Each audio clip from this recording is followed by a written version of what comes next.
Herkese merhabalar, kanalıma tekrar hoş geldiniz. Yeni bir video ile karşınızdayım.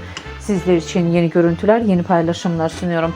Paylaşımlarım Erkan Meriç ve sevgilisi Yağmur Öztürk'ten olacak. Yazgı dizisiyle başarıya ulaşan ikili, özel hayatta sevgili. İki başarılı ismin güzel görüntülerini, güzel paylaşımlarını umarım sizler de beğenirsiniz. Sizlerden tek dileğim kanalıma abone olup like atmayı unutmayın. Hoşça kalın, sağlıcakla kalın arkadaşlar.